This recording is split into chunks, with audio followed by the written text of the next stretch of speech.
Welcome back to Behind the Box. Today, we're taking a look at The Isle of Cats by the City of Games. This is a prototype, so please just keep that in mind. Everything that we show you might be subject to change. Yeah.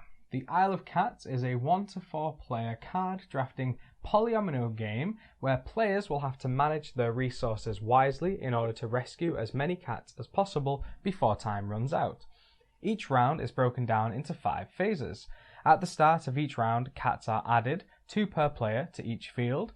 The first phase is fishing, where each player receives 20 fish, the game's currency. The second phase is the explore phase, where players will draft cards.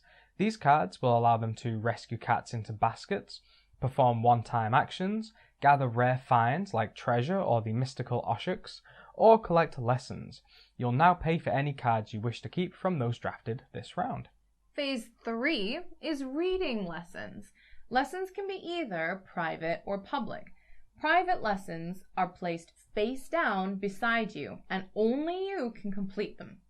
Public lessons are kept face up on the table for everyone to complete. Completed lessons will score you points at the end of the game. Phase 4 is where you rescue cats from the fields and add them to your boat. You can rescue cats only if you have the baskets to do so, and by paying the fish cost. Cats must be placed adjacent to another tile already on your boat.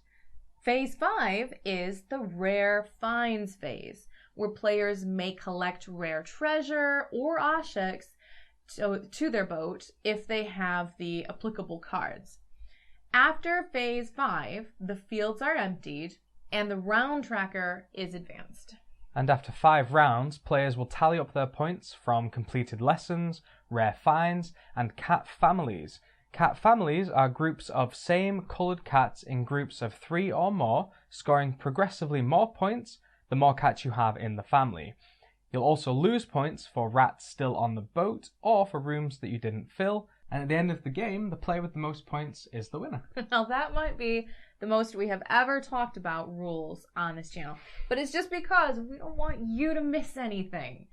It honestly is a really straightforward game. It's not too complicated, it's easy to pick up, and the rule book outlines things in a very accessible way. Yeah, but with all of that being said, as far as polyomino games go, this is closer to the medium weight of difficulty, I would say. We love things like Patchwork and Cottage Garden, but they are a lot lighter, and it's because of the addition of the card drafting and specifically the lesson cards in this game.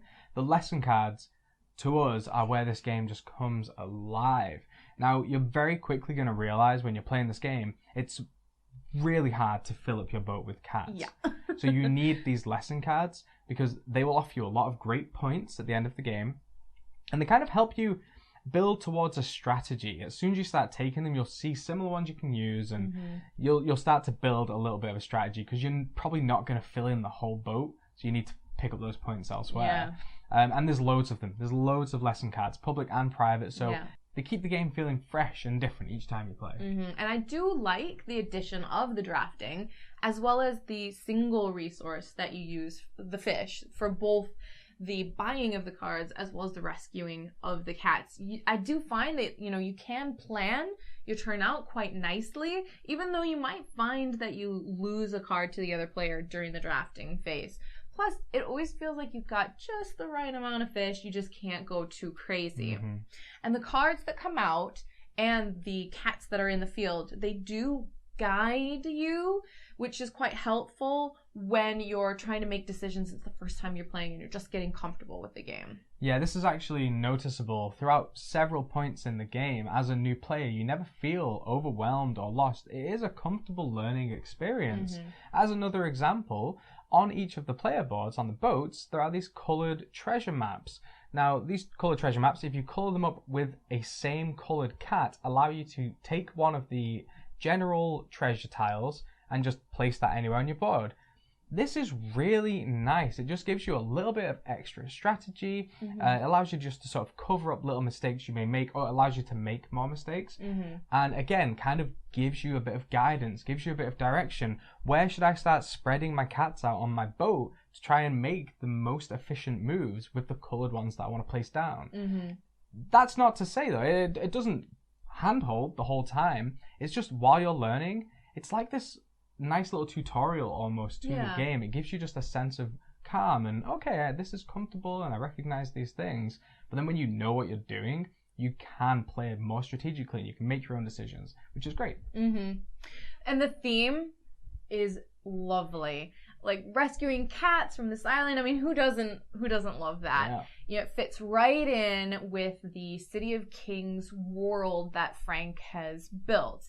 You know, you've got this great flavor text that runs through the rule book, and the cards themselves each have a unique name that fits right in with the world that they've built. And the artwork is so inviting. It pulls you right in so that, you know, you want to look at that cat and you want to see, what is he playing with? Oh, it's a crab. Yeah. And the cards, they're really clear. You know, it's not too busy. It's easy to understand and it's not too complicated.